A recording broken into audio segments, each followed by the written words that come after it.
is what astronomers look for in their search for life on other planets. Like the Earth, the human body is also, on average, 75% water. Without water, none of the processes that support life can exist. While we can go without food for many weeks, we can only live a few days without water. Yet only 2% of the Earth's water is drinkable.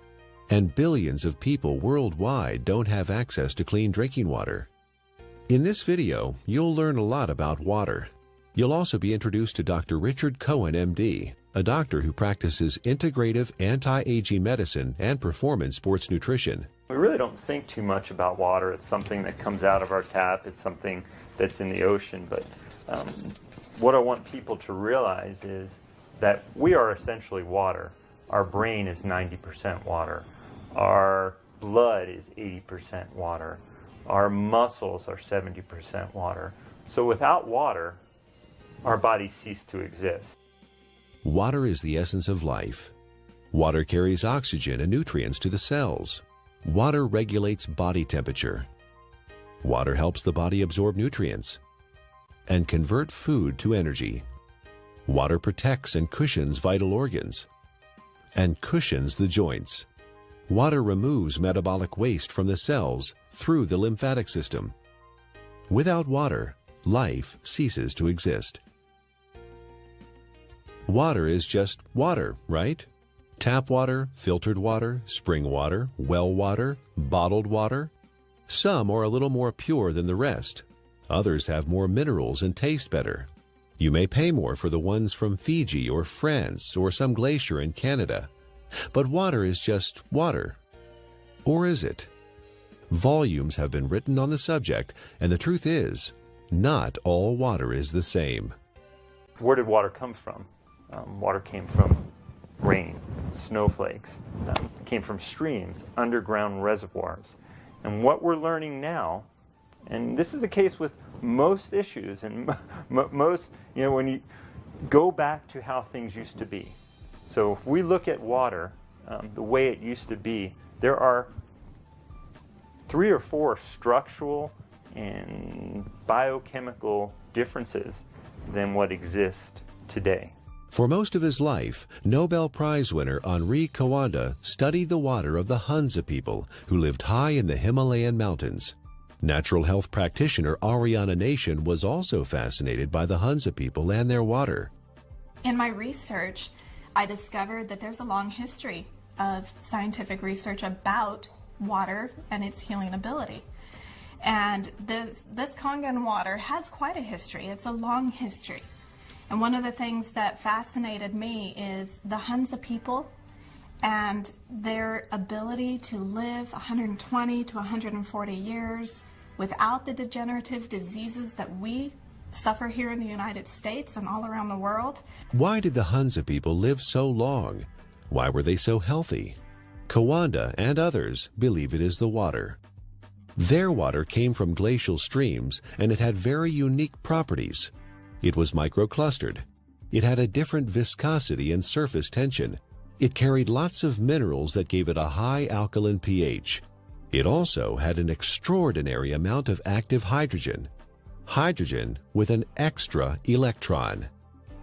The presence of extra electrons made the water an antioxidant.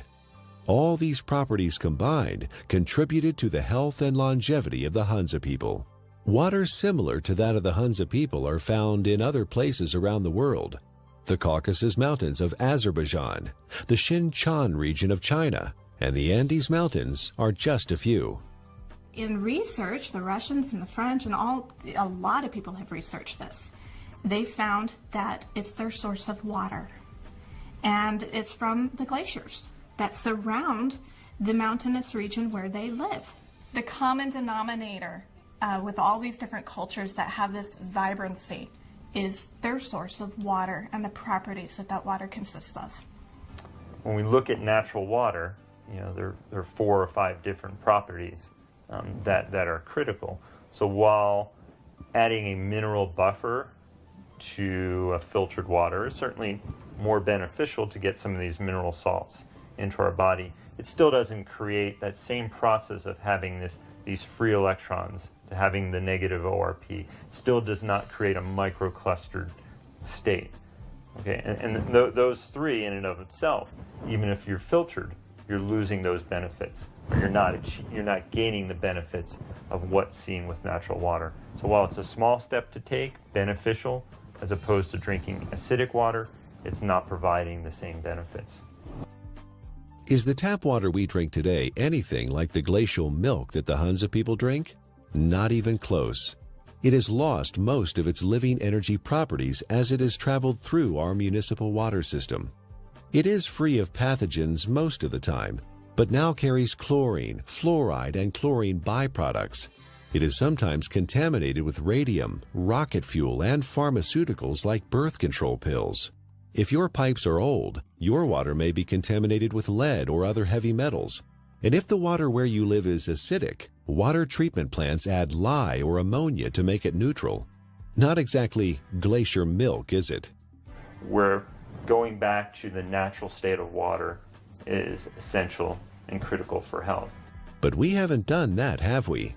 Instead, we came up with a better answer: bottled water. Last year, Americans spent more on bottled water than on iPods or movie tickets. $15 billion. Every year, we pitch 38 billion water bottles into landfills. Over $1 billion worth of plastic. Only 9% of plastic water bottles are recycled. 91% become litter or landfill. A large percentage of this trash finds its way to the oceans, where it ends up part of a floating island in the Pacific, twice the size of Texas. But you do understand chemicals and toxins in your water are not healthy. And we do understand that having a plastic dump the size of Texas floating around in the Pacific Ocean and now is broken down into micro little plastics and getting into fish and other animals is not a good thing. The environmental cost of bottled water is not just the trash it generates. It requires 2 liters of oil to make a 1-liter plastic bottle and transport it to the consumer. Spending thousands of dollars to ship water from Fiji to drink in the United States, and the energy that requires to do that is ludicrous. More than 1 million bottles a day of Fiji water, untouched by human hands, is produced in a country 6,700 miles away from California and transported halfway around the world for our consumption. At the same time, more than 50% of the people in Fiji don't have access to safe drinking water. Oh, by the way, you might want to know that by the time Fiji water gets to you, it is only slightly alkaline and has a positive ORP. It's not Fiji water anymore. Is bottled water any better than tap water? Given what it costs, it should be, but it's not. In fact, a significant percentage has more contaminants than are allowed in tap water. Most of it is purified municipal tap water that has been cleaned up through reverse osmosis, which not only removes chlorine and other contaminants, but strips the water of all minerals. Reverse osmosis also wastes 4 to 10 gallons of water for every gallon produced. In Japan, RO water is known as dead water. Nearly all bottled water we tested came out as acidic. Even spring water that should be alkaline came out acidic. Even worse is that all bottled water we tested had a highly positive ORP, or oxidation reduction potential. Water that has a negative electrical charge, like the natural ancestral waters, is best. Bottled water may be clean, but it does not have the life-giving properties of natural water. Finally, there's the cost factor. It's hard to believe, but if you consume the amount of water you should every day from bottled water, you'd spend over $2,000 per year. Over 15 years, the lifespan of the best water ionizer on the market. That adds up to a lot of money. If the water we used at home cost what even cheap bottled water cost, our monthly water bills would run $9,000. $15 billion per year is spent on bottled water in the U.S., and over $1 billion worth of plastic ends up as trash. Is there a way to save the earth and save money at the same time? You know, spending $2 for a small 12-ounce bottle of water is what is it, 5, 6, 7 times more expensive than fueling your car. Doesn't make sense, does it? Especially when you're buying water that is acidic. You're buying water that may be devoid of minerals. You're buying water that has a positive ORP that is damaging. Doesn't make sense, does it? Maybe there's a way to produce your own clean water. Well, it would be nice to have a glacier in our backyard, or it would be nice to have a fresh mountain spring that's just percolating out of an aquifer in the earth. Most people don't have that. But what we do know, interestingly enough, is in places where that does exist, one of the key components is this clean, natural-based water.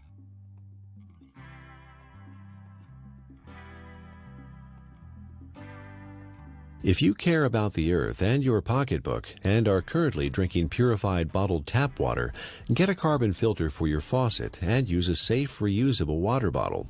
However, if you want to improve your health, drinking ionized alkaline Kangen water is a better choice. Like natural ancestral waters, it is microclustered, contains alkaline minerals, and has a negative ORP, making it an antioxidant, and it costs a little more than $1 a day for unlimited amounts.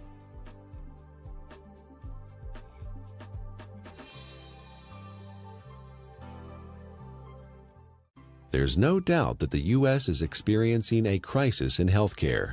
We spend more on healthcare than any other country, but rank just 37th out of 191 in performance. For the first time in the last 200 years, U.S. life expectancy is expected to decline, not increase. You die earlier and spend more time disabled if you're in America than in most other advanced countries. According to the Centers for Disease Control, over 60 million people in the U.S. are obese. That's 34% of the population. 50 million people have high blood pressure. 13.5 million people have coronary heart disease, with 1.5 million suffering heart attacks every year. 16 million people have type 2 diabetes. 41 million are pre-diabetic. 95,000 people are diagnosed with colon cancer each year.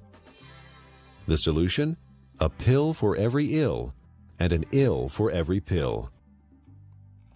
The pharmaceutical industry is a $680 billion giant, and our lifestyle keeps them in business. Eat, drink, and be merry, then call 911 for a surgeon.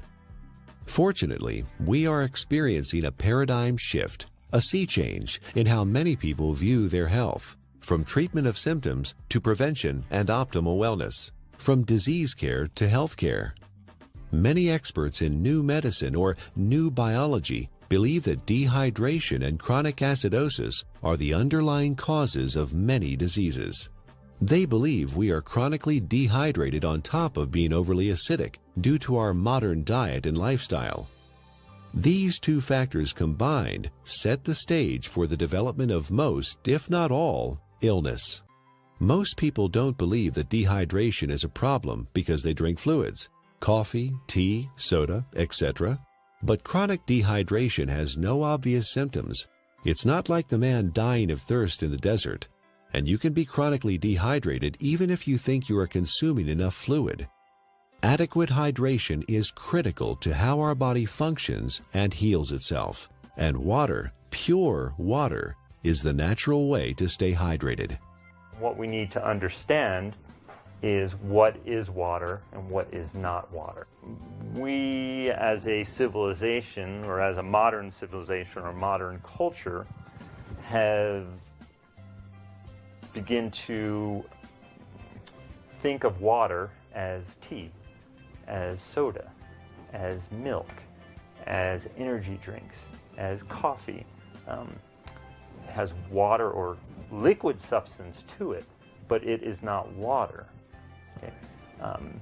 Even what comes out of our tap and what is in the bottled water, while structurally may be a water molecule, once we understand how water exists in its natural state before modern times, we'll realize that even that is not necessarily the water that our body evolved to exist on.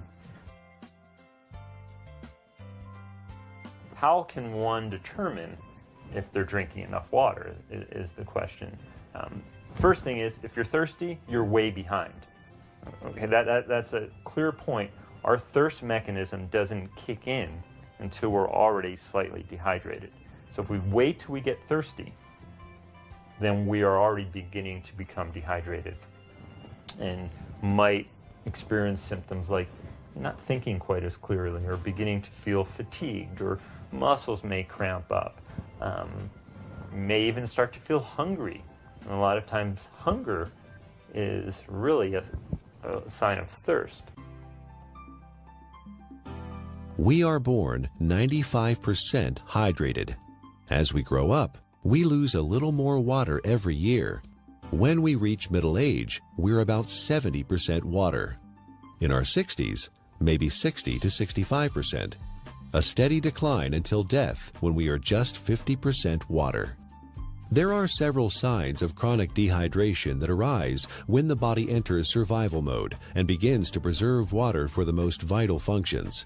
There are 5 distinct conditions related to chronic dehydration where the body begins to ration water: asthma, allergies, hypertension, constipation, and type 2 diabetes.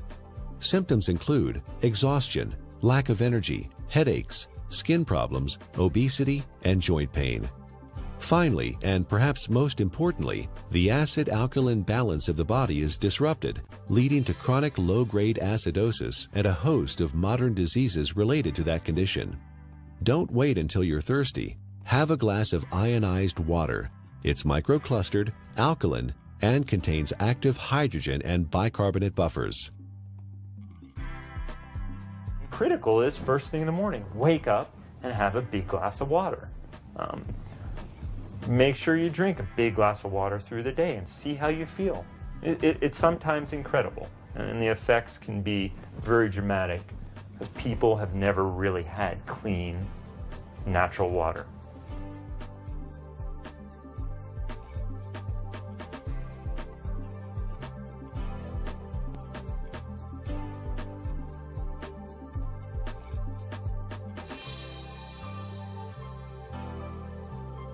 I want to use an example of an endurance athlete and specifically show the needs of hydration in the endurance athlete and how that also can relate to the everyday athlete.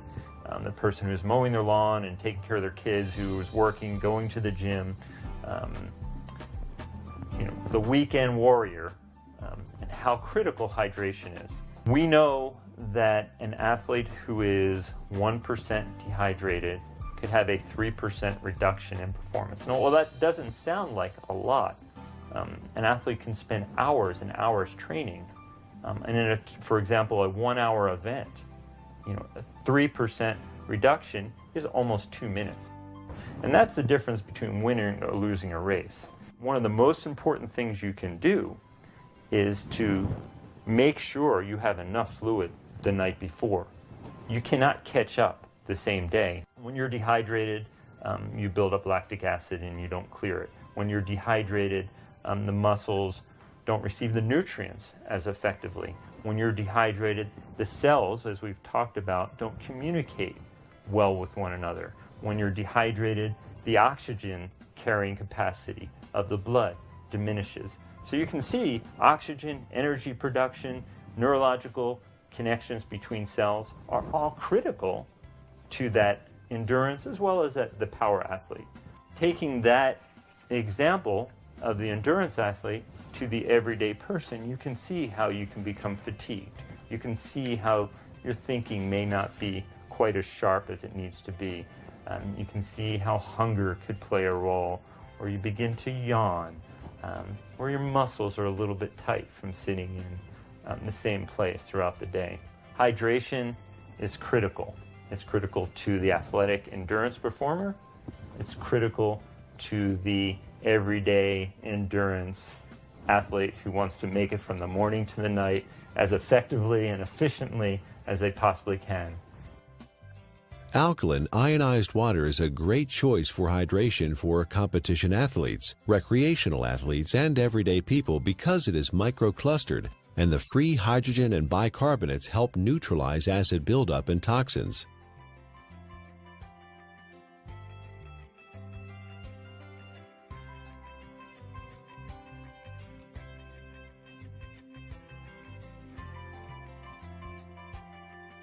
Chronic low-grade acidosis is a condition that develops over time and affects the quality of life and our ability to enjoy optimal health. It starts with our diet, acid-forming foods and drinks. Our sedentary lifestyle, poor digestion, and poor elimination add to the problem. The fluids between and within our cells become more acidic. To maintain balance, the body mobilizes buffers, minerals, and hydroxyl ions from the bones and other tissues.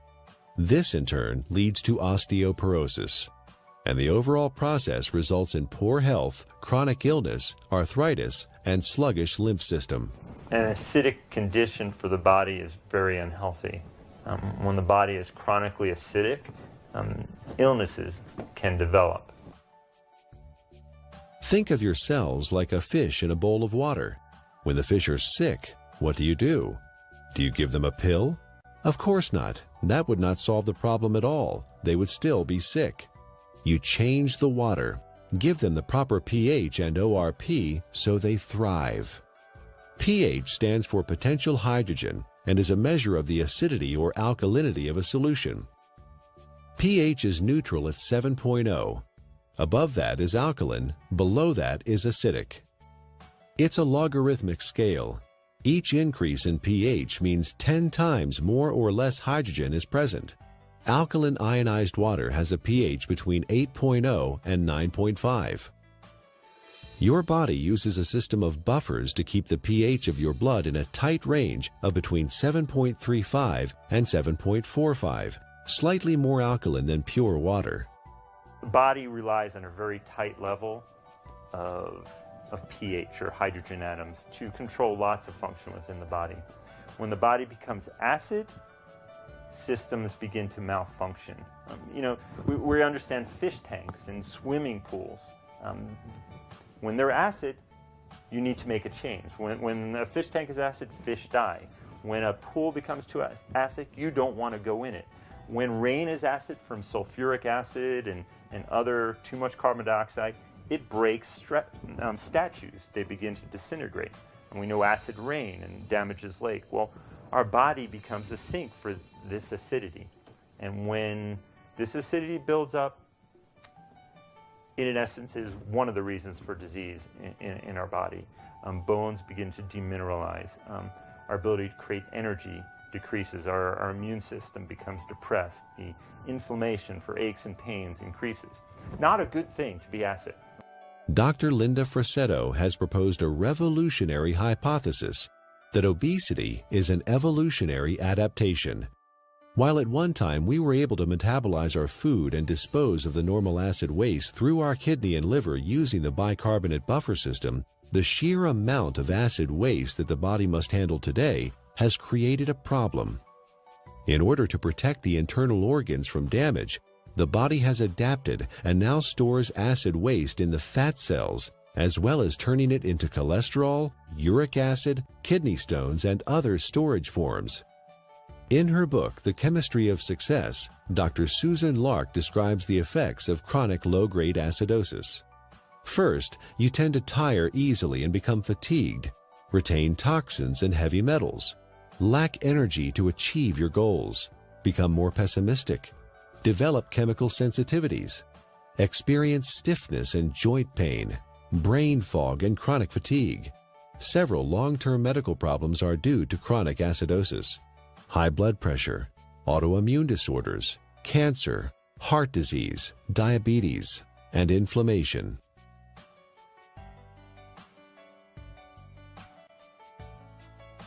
"80% of the foods we consume leave behind acid waste that the body has to deal with. A trip down the modern grocery store aisle finds very few alkaline-forming foods. Even the foods we think of as wholesome and nutritious leave behind metabolic waste products that are acid.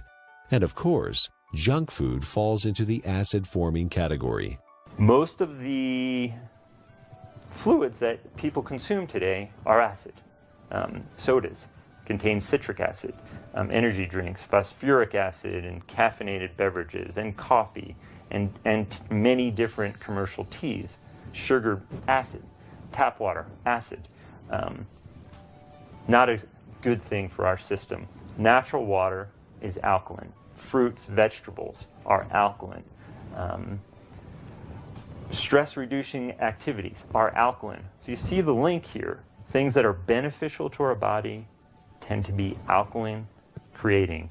It allows the body to buffer damage of its processes of energy production.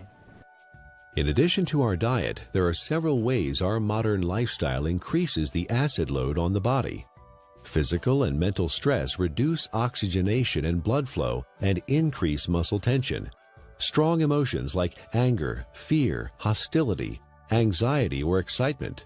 Vigorous exercise, which produces lactic acid, pyruvic acid, and CO2, decreasing muscle pH. Frequent airplane travel with cabin air lower in oxygen and higher in CO2.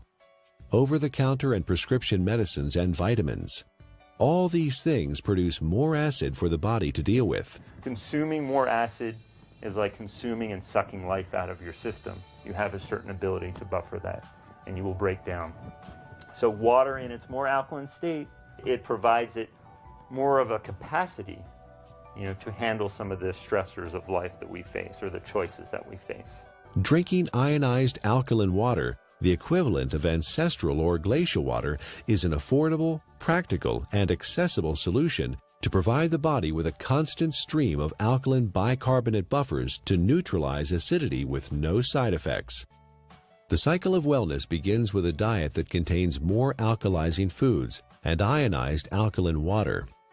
Moderate exercise, good digestion, and complete daily elimination are also important. This leads to more alkaline fluids within and outside of the cells. Calcium and other minerals support bone density instead of being used as buffers. An alkaline body leads to better digestion, less illness, fewer colds or flu, a feeling of well-being, better lymphatic flow, more energy and stamina. Alkaline ionized Kangen water provides hydration, alkaline buffers, and antioxidant activity, which keeps the body in homeostasis, allowing it to heal itself.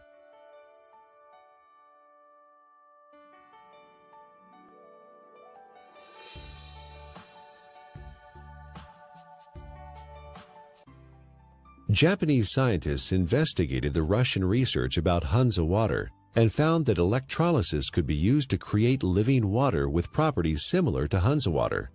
This is now known as functional water, micro water, ionized water, or Kangen water. Kangen is a Japanese word that means return to origin, or in chemistry, reduced, having an extra electron. In the U.S., Kangen water is the trademark of Enagic USA, who market top-of-the-line water ionizers. Anyone with an ion water generator can make Kangen water from tap water. Water is first filtered, then exposed to an electrical charge in the electrolysis chamber of the generator. Alkaline ionized water is called living water. It is similar in atomic structure to the waters that the people of Hansa drink directly from glacial streams in the high Himalayas. It is fresh, invigorating, life-enhancing, free radical scavenging, and delicious. Full-scale development of water ionizers started in 1954, fueled by research at several agricultural universities on the effects of ionic water, especially acid water, on plants. Experiments on the human body followed, conducted by Japanese doctors and other scientists around the world. In Japan, hospitals and clinics have used purified, electrically restructured, ionized alkaline water for over 30 years to treat a number of disease conditions. Following efforts by Japanese medical doctors and agricultural doctors, the water ionizer was approved for medical therapeutics by the Japanese Ministry of Health and Rehabilitation in January 1966. Well, we don't have a glacier. We don't typically have, fresh streaming water. One way to do it, and this has been studied by the Japanese, is a process called ionization. It's actually running some electricity through the water, and it breaks the filtered water into some of the natural properties. It provides the microclustering. It increases the alkalinity. It provides a high ORP, or these free electron states to the water. So in a lot of ways, we're getting some of the similar properties to natural base water. It even changes the molecular structure. We can see a more health-giving pattern when looked under an electron microscope. So ionization is an option and a choice for many people if you don't have a glacier.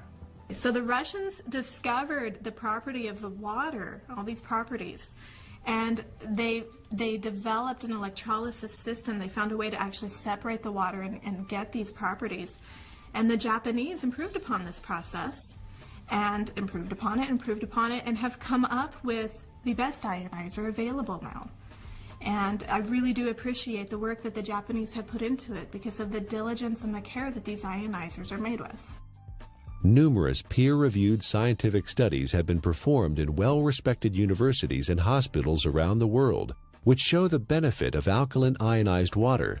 Some of those benefits are weight loss, releasing toxins and stored body fat, normalize blood sugar, support healthy colon function, resolve urinary tract infections, relieve asthma and chronic respiratory conditions, stop abnormal gut fermentation, reduce proliferation of candida, fungus, and undesirable microforms, reduce chronic pain, improve wound healing with oxidizing acidic ion water. The most important thing, we don't want to drink water that has pollutants, and that could be harmful to our system. So when we're drinking water, it would be nice to know that what you're drinking is clean. The first step to creating alkaline ionized water is to have clean source water. Enagic's Kangen water generators use an activated carbon filter that removes chlorine, volatile organic chemicals, pesticides, herbicides, benzene, trihalomethane compounds, radon, solvents, and many other man-made chemicals found in tap water. Ionized water is pure or virgin water. Everything water has been exposed to leaves an electromagnetic frequency signature or imprint. Ionized water is virgin water because the EMF have been reset. There are 4 very specific properties to these healing waters that are found in these mountainous regions that are flowing from the glaciers. And there's been a lot of research on this. The Russians discovered it, and they discovered a way to make it. And those 4 properties are, it's hexagonal, and what that basically means is it's shaped like a snowflake. You look at it under a microscope. It's beautiful. It's crystal structured. Ionized water has been restructured. The water molecules cluster in groups of 4 to 6 instead of the normal 10 to 15. Nuclear magnetic resonance has documented this difference. The reduction in cluster size helps the body absorb ionized water more quickly and efficiently. Also microclustered, micro meaning small clusters. It's broken down very small so the body can easily absorb it. It's very bioavailable. It was very alkaline. pHs around 9.5. Some were found at 9.0. So it really helped the body as far as not adding acid waste to the body and helping to keep the body very alkaline. You may hear a term, it's called clustering. The water molecules naturally exist in a cluster, and some people call it hexagonal, which would be 6. So they naturally exist in a cluster of 6 water molecules. The water as found through taps and commercial water sources is a much larger cluster of water molecules. There are many beneficial properties to that, and it enhances the body's ability to hydrate. I was really excited when I started actually to quote-unquote play with the water in my own kitchen with different supplements, with powders and tea and oil and all the different things that I worked with. And you could really see the life to the water. I could put, for example, my green vegetable powder drink in Kangen water versus a bottled water and a tap water, and actually see that this water has an energy to it. In fact, it will stir itself and become very, very absorbable, and you can watch that happen within the water.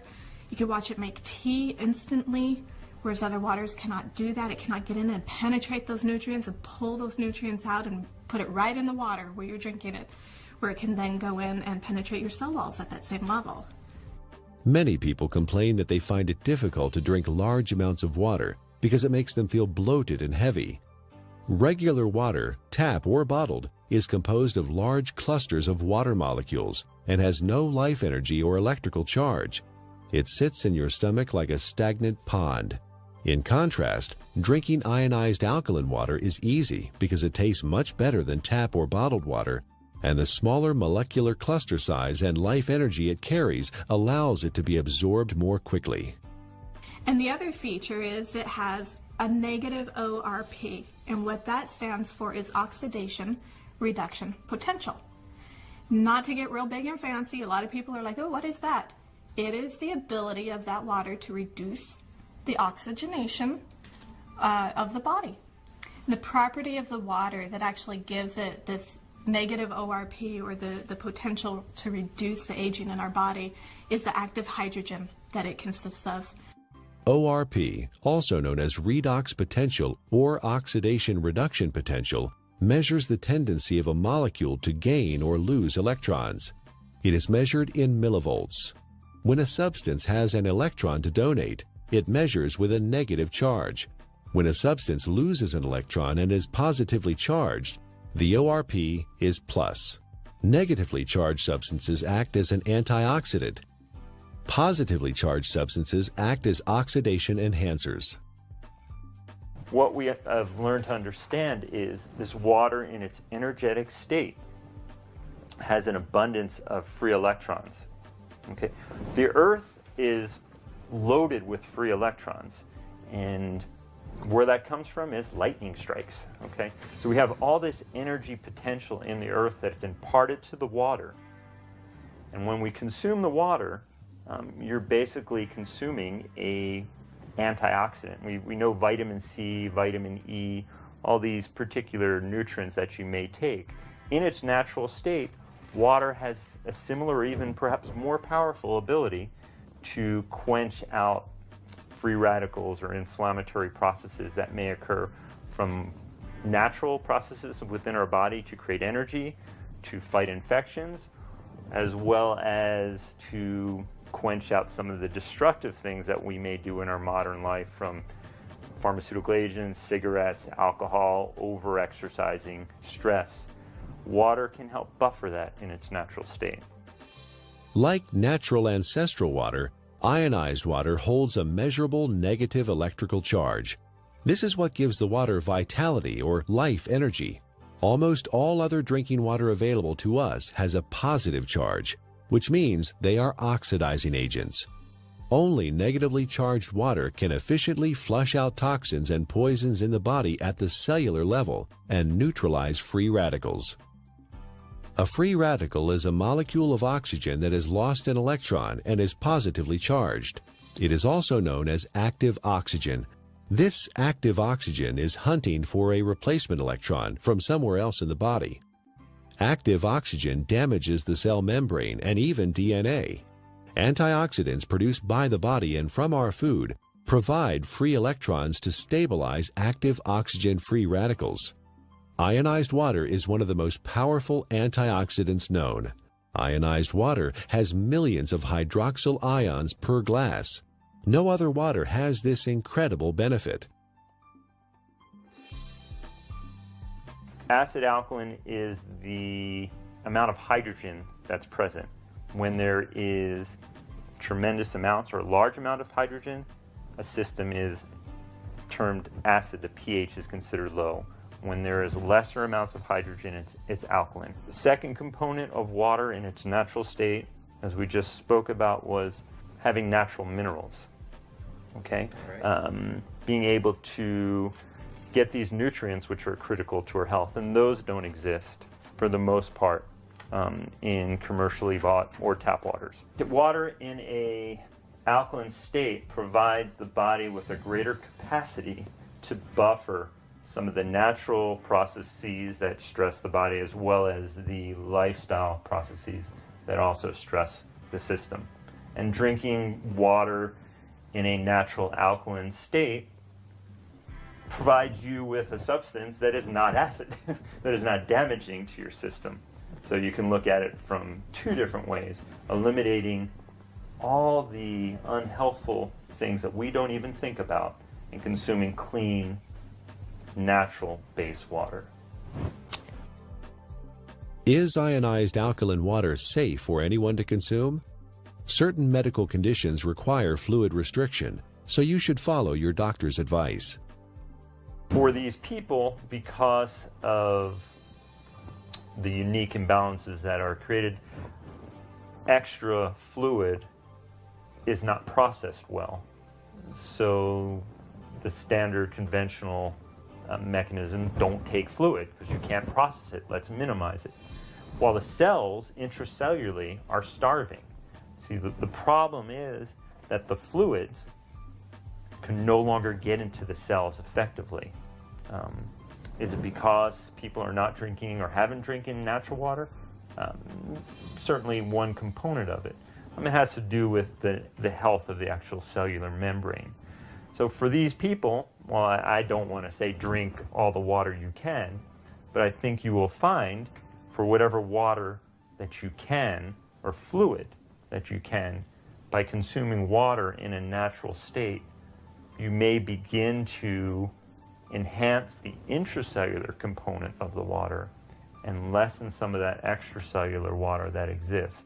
And in doing so, you may find that your fluid intake may gradually increase, and that would be beneficial.